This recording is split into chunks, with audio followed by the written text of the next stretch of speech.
Nous allons parler de la fiscalité du loueur en meublé non professionnel, LMNP.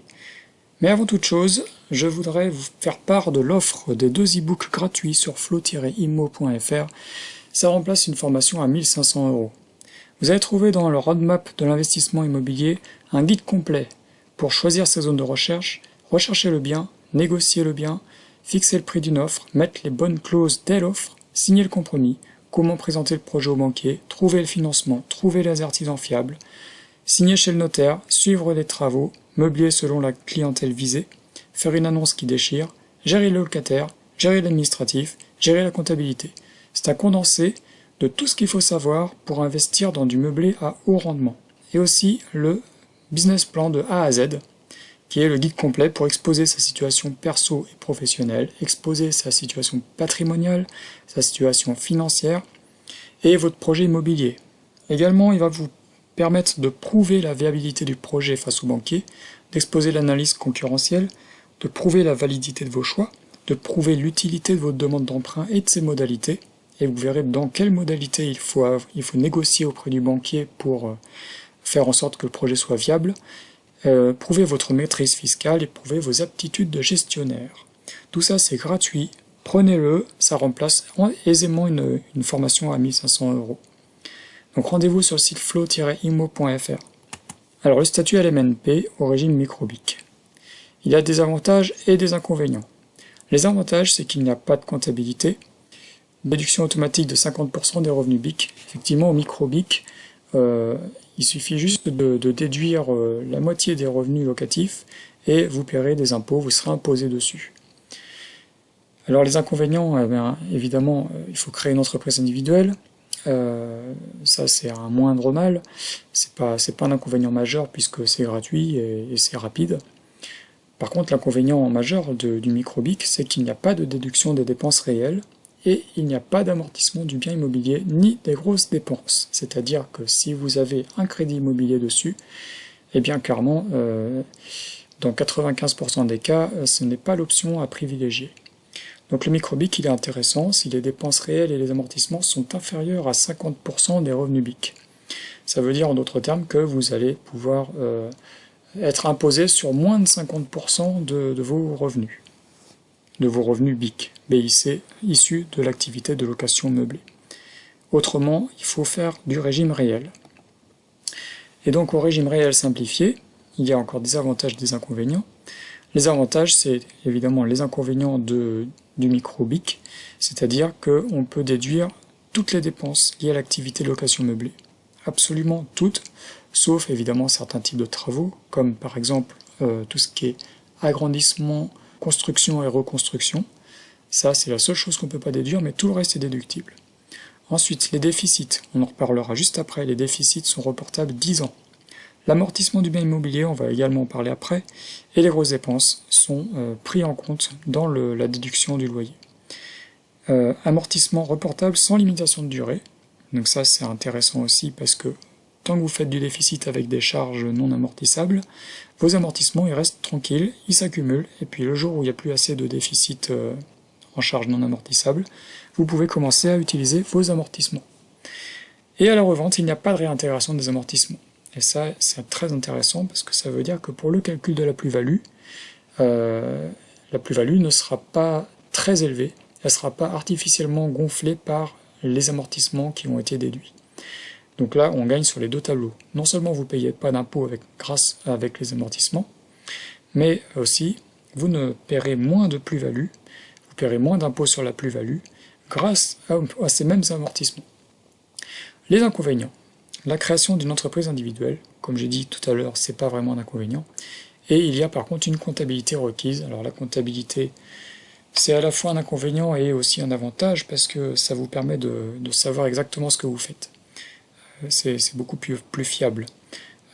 Après, il y a plusieurs types de comptabilité. Vous pouvez opter pour un comptable physique, un expert comptable, ou alors une comptabilité en ligne. Donc vous ferez que la pré-comptabilité, c'est-à-dire la saisie ou pas des factures, le choix des amortissements, tout ça. Donc il y a plusieurs sites qui permettent de le faire. Et effectivement, quand on n'y connaît rien, il vaut mieux passer par un expert comptable physique. Ensuite, en plus de la comptabilité, il y a l'option du centre de gestion agréé. Alors, à quoi ça sert un centre de gestion agréé? Ça sert à vérifier ce qu'a fait le comptable et donc à vérifier ce que vous avez fait si vous avez fait la pré-comptabilité. Si vos factures amortissables sont bien amorties, sur la bonne durée, etc. etc. Il vérifie également les comptes bancaires pour s'assurer que les factures soient vraies, c'est-à-dire qu'il y a un mouvement de caisse en face de chaque facture, et ça permet d'avoir des avantages, ce centre de gestion agréé. Il y a un petit coût annuel, c'est pas énorme, mais les avantages sont largement compensés. Par exemple, quand vous adhérez à un centre de gestion agréé, eh bien, le résultat n'est pas majoré de 25%. Il faut savoir que si vous n'adhérez pas à un centre de gestion agréé et que vos loyers sont de 10 000 euros, et que vous avez 5 000 euros de charges, par exemple, eh bien, vous aurez 5 000 euros d'assiette fiscale. Ces 5 000 euros, ils seront majorés de 25% par les impôts si vous n'adhérez pas à un centre de gestion agréé. Ça veut dire qu'au lieu d'être imposé sur 5 000 euros, vous serez imposé sur 5 000 euros plus 1 250 euros. Alors c'est dommage de payer des impôts sur 1 250 euros simplement parce que vous n'avez pas adhéré à un centre de gestion agréé. Autre avantage, la réduction de l'antériorité fiscale réduite à 2 ans au lieu de 3 ans. Ça veut dire qu'en cas de contrôle fiscal, on ne remontera pas à plus de 2 ans en arrière, c'est-à-dire à plus de 2 exercices en arrière. Réduction d'impôt des 2/3 des frais de comptabilité. Le comptable et le CGA, effectivement, le CGA permet de réduire les impôts. Si vous payez des impôts, eh bien les 2/3 des frais de comptabilité plus CGA peuvent être déduits de vos impôts directement. C'est sous forme de réduction d'impôts. Alors l'inconvénient, c'est un petit surcoût, c'est entre 60 et 200 euros annuels, c'est pas très cher par rapport à ce que ça apporte. On va passer en revue un petit peu le vocabulaire comptable. On va voir ce que c'est qu'un revenu BIC, ce que c'est qu'une charge, ce que c'est qu'un amortissement, ce que c'est que l'assiette imposable ou le résultat d'exploitation, ce que c'est que le cash flow net ou l'excédent brut d'exploitation, ce que c'est que le cash flow net ou le bénéfice net. On va commencer par le revenu BIC, BIC qui signifie bénéfices industriels et commerciaux. Eh bien c'est la somme de vos loyers, charges comprises. La caution des locataires n'est pas une recette, puisque la caution, vous l'encaissez, mais vous la rendrez quand les locataires partiront. Donc c'est juste une immobilisation, ce n'est pas une recette. Les remboursements d'achat ou de services sont aussi des recettes. Par exemple, si vous achetez un radiateur à Leroy Merlin et que vous allez vous le faire rembourser, eh bien vous allez avoir une charge pour l'achat et une recette pour le remboursement. Si c'est fait sur le même exercice comptable, c'est aussi simple de ne pas déclarer l'achat. Comme ça, on ne déclare pas de recette non plus de l'autre côté. Et donc, c'est plus simple comptablement, ça vous évite de faire des déclarations de factures inutiles. En revanche, si c'est pas sur le même exercice comptable, eh bien, vous aurez à déclarer une recette si vous vous faites rembourser le radiateur. C'est un exemple. Qu'est-ce qu'une charge? Une charge, c'est une dépense, qu'elle soit financée par l'emprunt ou pas. Une charge, c'est tout ce que vous pouvez déduire de vos loyers. Il y a deux types de charges. Il y a les charges non amortissables et les charges amortissables. Une charge non amortissable a un montant inférieur à 600 euros, ou bien elle n'apporte pas de valeur au bien. Ça veut dire que si vous avez une facture de 200 euros, c'est une charge non amortissable. Elle va être directement déduite des loyers de l'exercice. Si vous avez une formation à 900 euros, c'est une charge non amortissable parce qu'elle n'apporte pas de valeur au bien. En revanche, une charge amortissable doit avoir un montant supérieur ou égal à 600 euros et elle doit apporter la valeur au bien. Par exemple, une facture d'un électricien qui vous refait un tableau électrique pour 1000 euros, c'est une charge amortissable parce qu'elle est supérieure à 600 euros et elle apporte de la valeur au bien. La réfection d'un tableau électrique apporte de la valeur au bien. Qu'est-ce qu'un amortissement? Eh bien, c'est la prise en compte de l'usure d'un bien matériel. Exemple, vous achetez un canapé à 3000 euros. Sa durée de vie est estimée à 6 ans. Son amortissement sera de 3000 divisé par 6 égale 500 euros par an. Donc tous les ans, vous allez pouvoir déduire des loyers 500 euros pendant 6 ans. Et ça va pouvoir déduire votre facture de 3000 euros sur 6 exercices. C'est une répartition, un amortissement. C'est juste une répartition dans le temps, c'est un étalement dans le temps d'une facture pour prendre en compte une usure. Et la déduction comptable, elle sera donc de 500 € pendant 6 ans. Et les amortissements sont reportables à l'infini, il n'y a pas de limite. C'est-à-dire que si vos 500 € ne sont pas consommés, ils seront consommés dès qu'ils pourront l'être, sans limite de temps.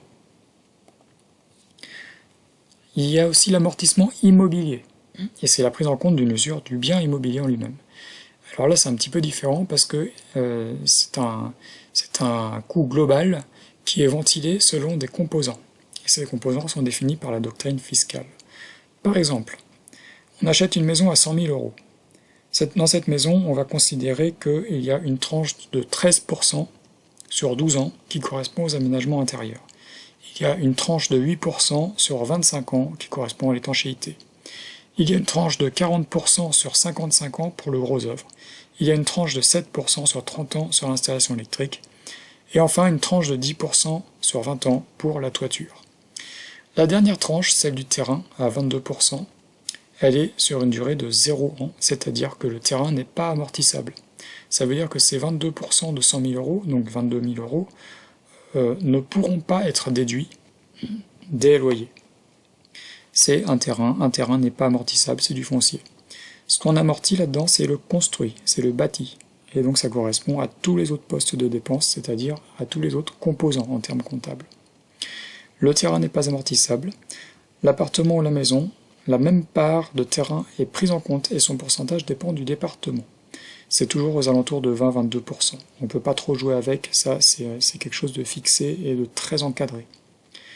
Parce qu'on pourrait être tenté de réduire la part de terrain pour pouvoir amortir un peu plus ailleurs, mais on risque le redressement fiscal si on sort des clous. Donc les sites de comptabilité en ligne et les experts comptables ont des ABAC, et il est fortement recommandé de ne pas jouer avec, et donc de respecter les doctrines fiscales pour ne pas être embêté par la suite. Donc dans l'outil investisseur LMNP, LMP, SCI, LIS, vous avez une calculette d'amortissement immobilier qui vous permet de faire ces calculs automatiquement en renseignant une valeur vénale, c'est-à-dire la valeur au moment de la mise en location, et une date de mise en location, afin de calculer un prorata, puisque la première année, le premier exercice, est calculé au prorata du nombre de jours. Et si vous voulez une année entière, vous mettez le 1er janvier de n'importe quelle année, et ça vous calcule un prorata à 100%, c'est-à-dire une année entière.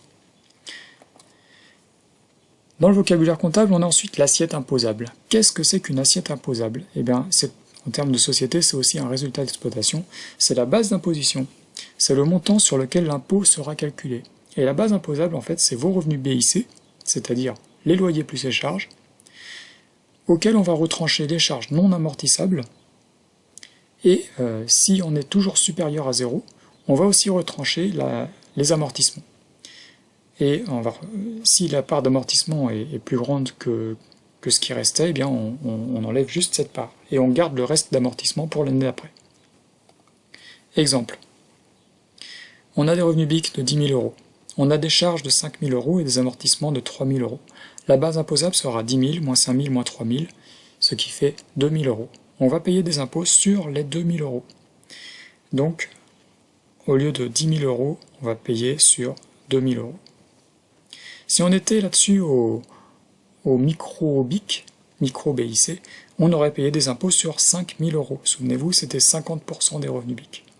Donc c'est plus intéressant dans cet exemple d'être au réel simplifié qu'au micro-BIC. Un autre exemple, on a des revenus BIC de 10 000 €. On a des charges de 8 000 €. On a eu des travaux par exemple. Et des amortissements de 3 000 €. La base imposable sera de 10 000 moins 8 000 moins 2 000 seulement, puisque on arrive à 0 €. Et donc, il va rester 1 000 € d'amortissement non imputés qui seront reportés sur le prochain exercice. Un amortissement ne peut pas créer de déficit. Troisième exemple, si on a des revenus BIC à 10 000 € et des charges de 11 000 €, exemple, travaux, frais de notaire, voilà, tout ça c'est des charges, on passe ça en...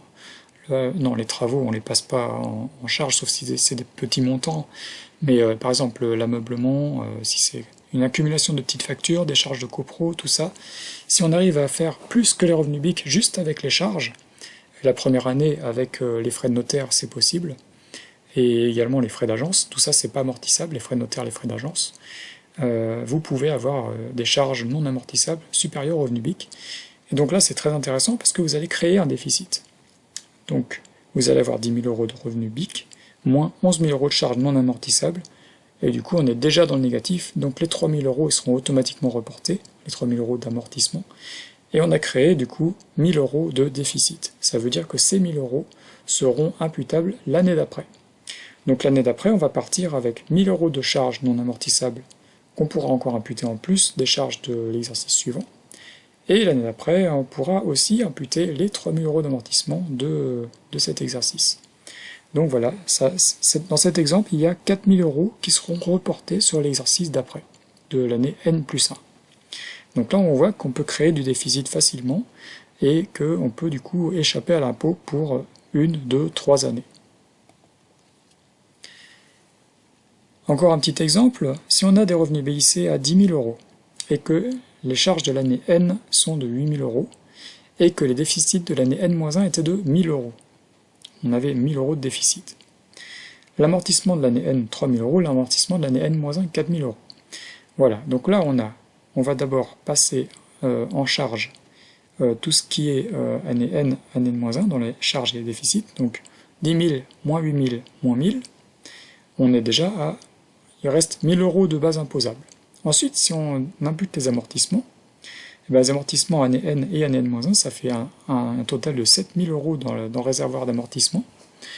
Eh bien, il nous reste 1 000 euros sur la base imposable, donc on note 1 000 euros du réservoir d'amortissement, c'est-à-dire 7 000 moins 1 000, il reste 6 000 euros d'amortissement non imputé, qui seront reportés sur l'année N+1. Donc dans cet exemple, on a 9 000 euros qui sont déduits des revenus BIC par les charges, et la différence de 1 000 euros est passée par les amortissements. Passons au cash flow net, ou l'excédent brut d'exploitation en termes de société. C'est le bénéfice net de charge avant impôt. C'est-à-dire que le cash flow net, c'est égal à vos revenus BIC moins les charges de l'année N. Peu importe les réservoirs, peu importe le déficit, le cash flow net, c'est pas une notion d'assiette fiscale, c'est pas le cash flow net qui va faire qu'on va calculer l'impôt. Le cash flow net, c'est ce que vous aurez, c'est ce qui va vous rester dans votre poche. Donc c'est vraiment les loyers moins les charges. Et là, dans l'exemple, on a des revenus BIC à 10 000 euros, on a des charges qui ont entraîné des mouvements de caisse, donc c'est des transferts d'argent, pour 6 000 euros. Le cash flow net, ça sera donc 4 000 euros avant impôt. Et le cash flow net, donc net de charges, net d'impôt, on parle aussi de bénéfice net, c'est bénéfice net de charges et d'impôt. Exemple, revenu BIC 10 000 euros, charge et entraîne un mouvement de caisse 6 000 euros, impôt 500 euros. Vous avez donc 3 500 euros net d'impôt dans la poche. C'est ce qu'il y a réellement dans votre poche. On va voir maintenant les prélèvements sociaux et l'imposition à la tranche marginale sur le revenu. En LMNP, la base imposable est assujettie aux prélèvements sociaux, qui se découpent en 3 parts. La contribution sociale généralisée, à hauteur de 9,2%, la contribution pour le remboursement de la dette sociale à hauteur de 0,5%, et le prélèvement de solidarité à hauteur de 7,5%, ce qui fait un total de 17,2%. Si on a une base imposable de 1 500 euros, les prélèvements sociaux s'élèveront donc à 1 500 fois 17,2%, soit 258 euros pour l'année. L'imposition à la tranche marginale sur le revenu. La base imposable BIC est également imposée selon la tranche marginale. Donc vous payez non seulement la CSG, le CRDS et le PS, mais également votre tranche marginale. Qu'est-ce que c'est que la tranche marginale? Eh bien on va voir ça tout de suite. Exemple, vos autres revenus d'activité ont été de 30 000 euros avec une part fiscale. L'exemple, vous êtes célibataire. Votre tranche marginale d'imposition, on appelle ça aussi la TMI, sera de 30%, car 30 000 euros, si on regarde les tranches, le min exclu et le max inclus, 30 000 euros tombent dans la tranche à 30%. Ça veut dire que vous allez payer non seulement les 258 euros, dans l'exemple précédent, là, on était à 258 euros, mais on va également payer 30% de 1 500 euros. Maintenant, Le nombre de parts fiscales, c'est très important, parce que si vous êtes célibataire ou pacsé depuis moins de 3 ans, il n'y aura qu'une part. Si vous êtes marié ou pacsé depuis au moins 3 ans, sans enfant, ça vous fait 2 parts. Puis 0,5 parts par enfant jusqu'au deuxième enfant, puis une part par enfant supplémentaire. Donc si vous avez un enfant, ça fera 2,5 parts. Si vous avez 2 enfants, ça fera 3 parts. Si vous avez 3 enfants, ça fera 4 parts. Si vous avez 4 enfants, ça fera 5 parts, et ainsi de suite. Imposition à la tranche marginale sur le revenu. Exemple, vos autres revenus d'activité ont été de 30 000 € avec 2,5 parts fiscales. On commence par diviser la somme des revenus d'activité de 30 000 € par le nombre de parts fiscales, ce qui vous fait un revenu de 12 000 € par part. Calcul de l'impôt par tranche sur une part selon le barème progressif 2020. Donc là, vous aurez une tranche à 0% entre 0 € et 10 064 €. Là-dessus, donc 0 € d'impôt. Et une tranche à 11% entre 10 064 et 25 659 €. Donc là, dans l'exemple 12 000 € par part, on arrive ici, on arrive dans une TMI à 11%, et donc on fait 12 000 moins 10 064, c'est-à-dire la limite basse, ce qui nous donne 1 936 € dans cette tranche. Ces 1 936 € on les multiplie par le taux de la tranche, c'est-à-dire 11%, ça nous fait 213 € d'impôt par part fiscale. La valeur de l'impôt sur le revenu est donc de 213 fois 2,5 égale 533 €. On remultiplie la somme de toutes les parts par le nombre de parts fiscales. La somme de toutes les tranches par le nombre de parts fiscales. La tranche marginale est donc le taux de la tranche la plus haute atteinte par les revenus par part fiscale. Dans l'exemple, c'est la tranche de 11%. Donc si on rajoute ça aux prélèvements sociaux, on arrive à un total de 28,2% si vous êtes sur une TMI de 11%. Si vous êtes sur une TMI de 30%, ça fait que vous avez des prélèvements à hauteur de 30 plus 17,2, c'est-à-dire 47,2%. Donc dans l'exemple, la base imposable BIC issue de l'activité de location meublée, c'est 1 500 €. Donc le total de l'impôt sur le revenu BIC, c'est 1 500 fois 28,2% égale 423 €. Ça, en plus de l'impôt sur le revenu. En cas d'inscription au registre du commerce et des sociétés, vous serez redevable des cotisations sociales auprès de l'URSSAF, anciennement RSI puis SSI. Dans ce cas, les cotisations sociales sont déduites de la base imposable pour les prélèvements sociaux. Exemple avec une TMI à 11%, la base imposable BIC 10 000 €, la cotisation URSSAF 1 400 € environ, la base de calcul pour les prélèvements sociaux, ce sera donc 10 000 moins 1 400 €, 8 600. Vous ne payez pas de prélèvements sociaux sur votre cotisation URSSAF, c'est logique. Donc le montant des prélèvements sociaux sera donc de 11 plus 17,2%, soit 28,2% de 8 600 €, soit 2 425 €. Étude de cas. Alors là, on a des objectifs, c'est avoir une colocation de jeunes actifs au cœur d'un bassin d'emploi, un cachot de 100 € par mois et par chambre, à 30 minutes maxi de chez moi, et un complément de revenu immédiat, d'où l'achat en nom propre et en LMNP, et non pas au revenu foncier. Donc c'est une colocation meublée, on va étudier ça. Alors on part sur un appartement à 3 chambres. Donc j'ai fait l'étude de marché, j'ai vu que ça pouvait se louer 350 € à 400 €. Donc on va partir sur cette hypothèse.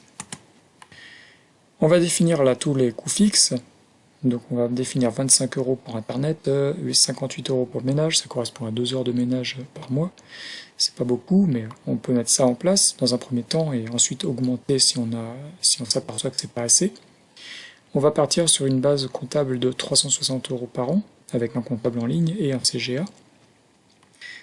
Ensuite, on va prendre des coûts proportionnels à la surface ou au loyer, donc les charges de copropriété, on va se fixer 30 € mensuels, une assurance propriétaire non occupant de 30 € annuels, une assurance habitation de 75 € annuels, la taxe foncière de 400 € annuels, l'électricité de 60 € par mois, l'eau de 15 € par mois, le gaz, on va dire qu'on n'en a pas. On va essayer de trouver un appartement sans chaudière à gaz, puisqu'après il y aura un contrat de maintenance et des facteurs de gaz qui vont tomber en plus. Il y a de la place pour saisir d'autres dépenses, et ça vous calcule donc le total général des charges, et puis des coûts proportionnels de démarrage pendant les travaux. Donc l'eau, l'électricité et le gaz à 20%. Ça, c'est pour faire des prévisionnels. Donc dans cette étude de cas, on va se donner pour objectif un cash flow visé par chambre de 100 €, un taux d'intérêt de 1,70 %, un taux d'assurance de 0,70 et une durée de 25 ans.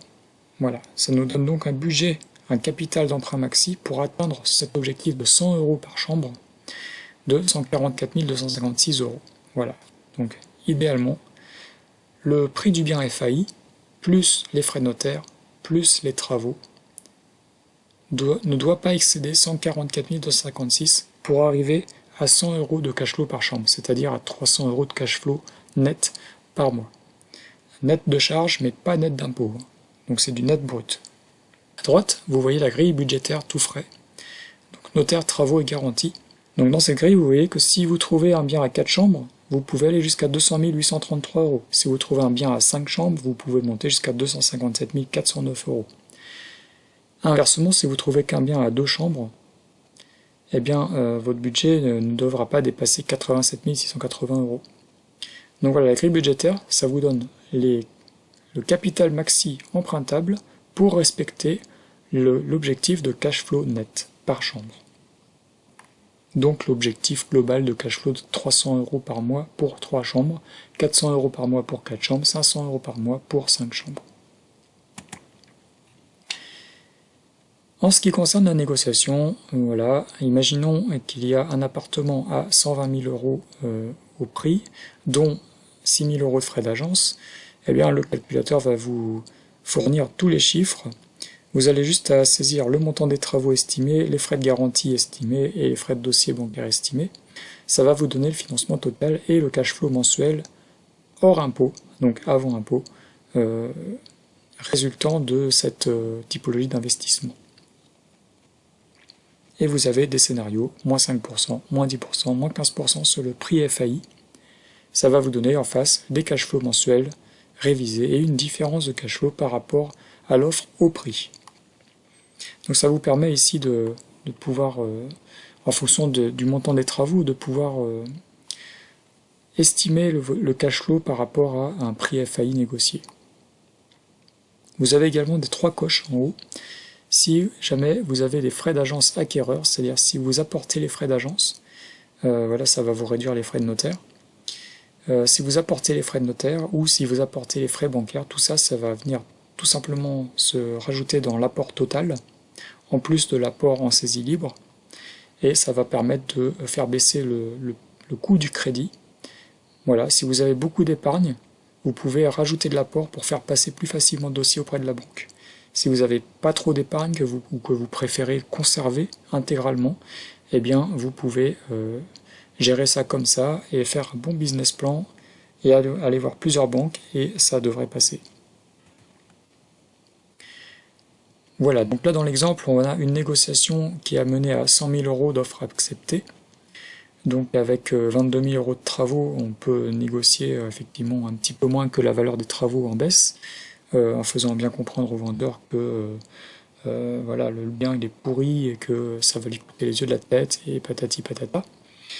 Et il faut que le vendeur soit dans le bon état d'esprit, c'est-à-dire que soit il a déjà remboursé son bien et il n'est pas à 22 000 € près, ou à 20 000 € près, soit il est pressé de vendre et personne ne veut lui acheter son bien et ça traîne depuis des mois et il ne sait plus quoi faire et donc vous êtes son ange gardien.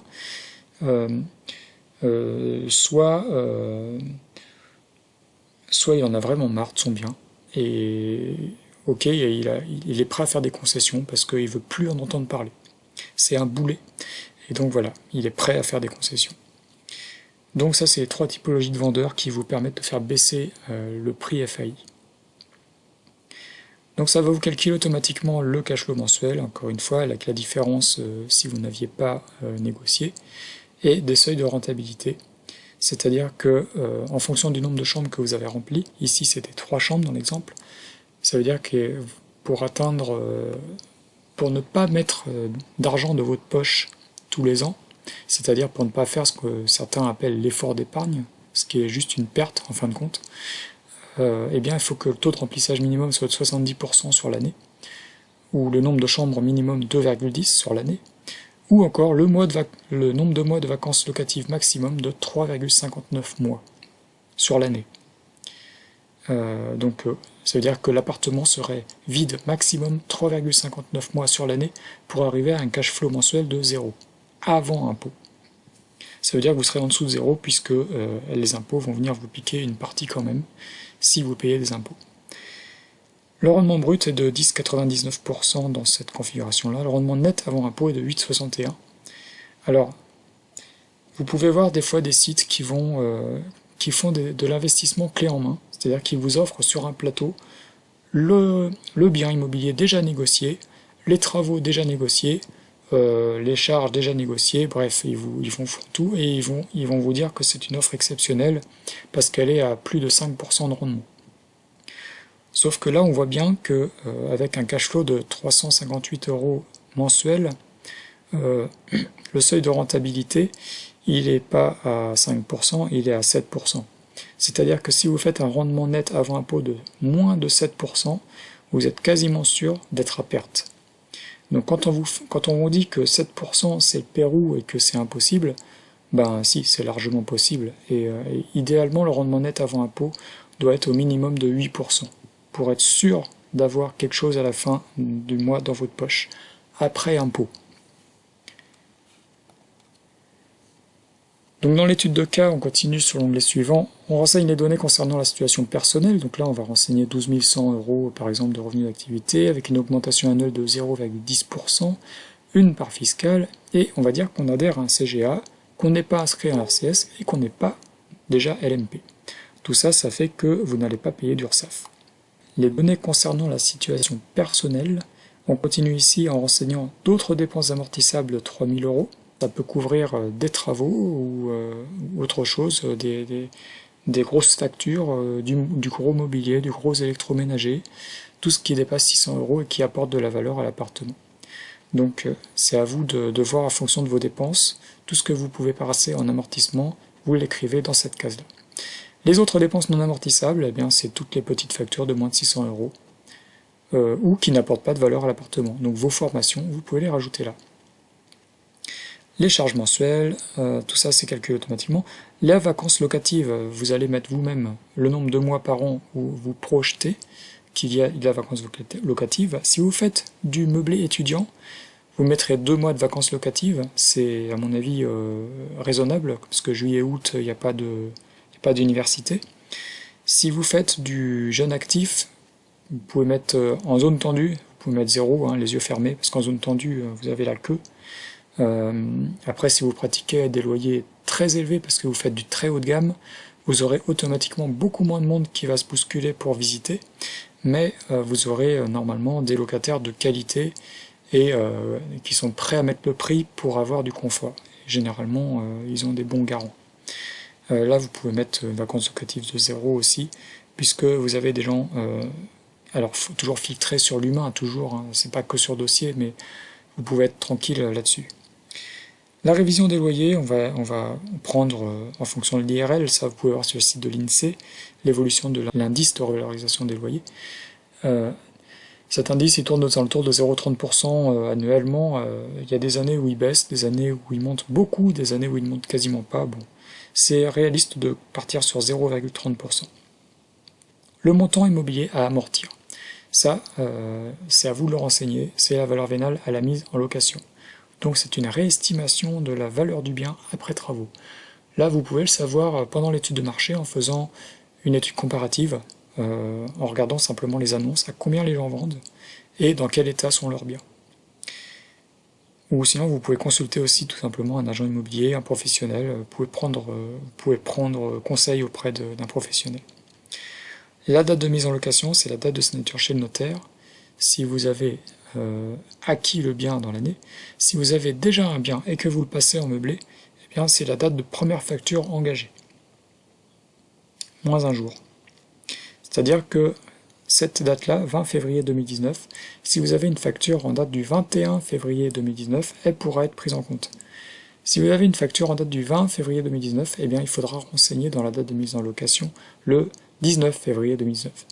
Il faut toujours renseigner la date un jour avant la première facture. Il y a juste une exception, c'est pour les frais de notaire et les frais d'agence, où ils tolèrent le jour même, puisque c'est la date de signature, c'est normal, c'est payé le jour même.